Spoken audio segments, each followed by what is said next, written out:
Kyorkis, what's your vision for the student body at McMaster and for the MSU as well? The MSU should be an organization that deals with the everyday issues of students.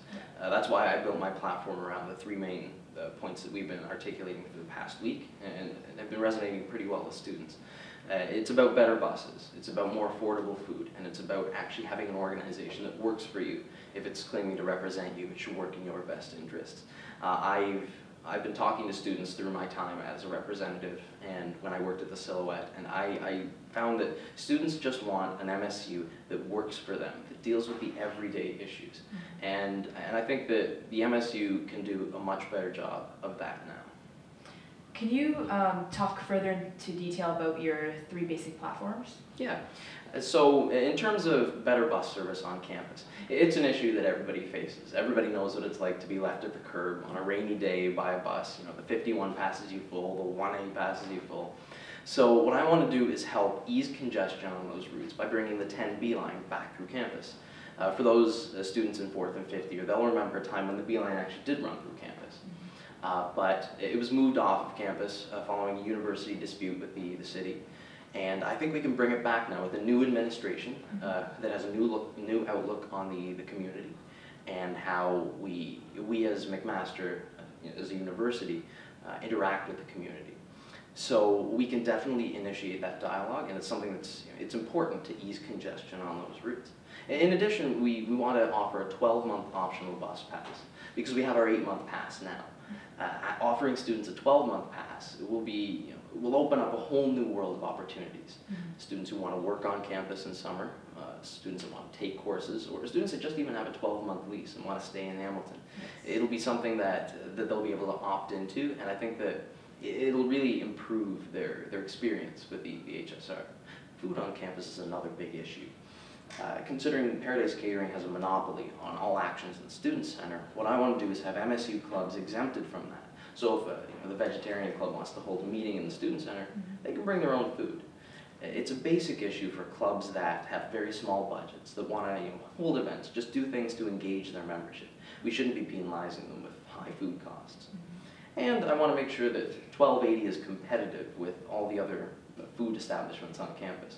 So introducing a $4 pint and local craft brews is something that I think will help increase our level of service to the students. That way more students will come into 1280, they'll find out all the different things we've got on the menu and actually provide suggestions. And I think that that's the best way to engage our student membership, because they'll feel like they're part of the 1280 community. And plus a community garden on campus to help Mac Bread Bin. Since Mac Bread Bin is going to be open in the summer very soon, I think it's a good opportunity to provide jobs for students and to give those that need our help the most, those that need to choose between textbooks and food, a healthy option in terms of what they get from our service. And an MSU that works is pretty simple. It's things like a jobs and volunteering board and union market, so that when you're trying to fish your bagel out from behind the toaster, you can actually see the different opportunities we have in the organization. We have some really great things, but if we're not telling students about what we've got, then we can't actually expect to have an engaged and excited membership.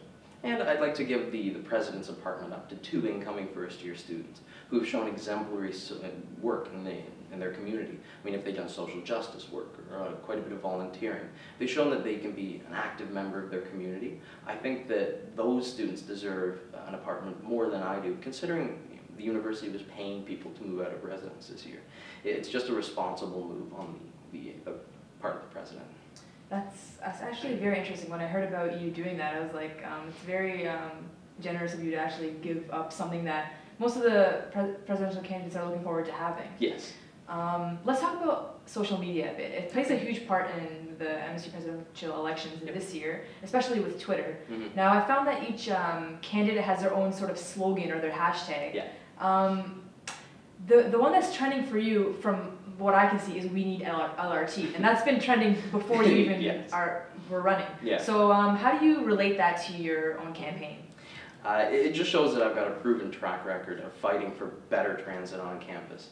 I saw that light rail transit needed a big supporter in the community, and I thought, you know, the MSU is the perfect organization to get behind that, because light rail transit is going to improve our experience with Hamilton. Though it will be a project that'll take quite a bit of time and investment from us, it's something that will definitely enhance our experience. So I got to work rewriting our transit policy as a member of the Assembly. It passed unanimously, and then we started our social media campaign, We Need LRT.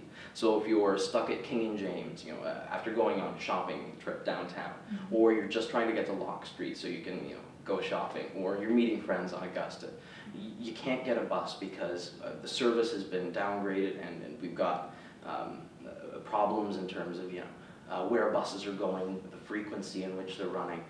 You tweet, We Need LRT, and it shows the city and the individuals who hold power that MAC students want to see rapid transit, better transit in Hamilton. And I think that it's been taking off. Everyone's tweeting it. It's become a little interesting to see, you know, the different people tweeting it in different places. You know, stuck in Dundas, We Need LRT. So yes. It's really interesting to see. That's awesome. So can you tell me about your most memorable moment that has to do with McMaster or that you've experienced on campus? Yeah, definitely the most memorable moment I had was actually winning my SRAC, because it was something that I had sought for quite some time. I got involved in the Silhouette because I loved the media. I loved what the Sill offered, and I thought that I was, you know, doing a great job objectively analyzing what was happening on campus. But there came a time when I said I needed to jump in, and, you know, I knew I could take a leadership role in helping make humanities students' lives better on campus. And we launched our campaign. It was a fun week to run with all the different candidates. I met so many people that I'm still really close with today, many of whom are on my campaign team. And winning that seat, I was ecstatic, because I knew I could start making the change that I wanted to see on campus. And I have been with the anti-oppression policy, the transit policy, different committees that I've created. I think I've done justice for humanities students, I'd like to think. So at the end of the day, why should the student body vote Chris Earl over the other candidates? What do you have to offer that everyone else might not have? I have the vision to see what needs to be changed, but the experience to know how to change it. And I think that's what sets me apart from the different candidates. I've seen the organization from so many different perspectives. I got to objectively analyze the presidential election last year. I watched the changeover in our university administration from afar, having to cover it for the Silhouette. But then I got involved in the electoral side, the democratic side, serving in the assembly, on the executive board, seeing the different aspects of the organization and how complex things are, but how strong people can be when they work together. And I mean, my platform speaks to that. It's about the everyday issues. It's about knowing how to change things, but understanding that things do need to be done differently. We have an organization that works well, but it can work better. Yeah, for sure. Thank you so much for your time, and we'll see the results soon. Can you just remind everyone when the voting dates are? Yep. Election days are February 1st and 2nd, and voting is online. Which makes things so much easier. Thank you so much. Awesome. Thank you.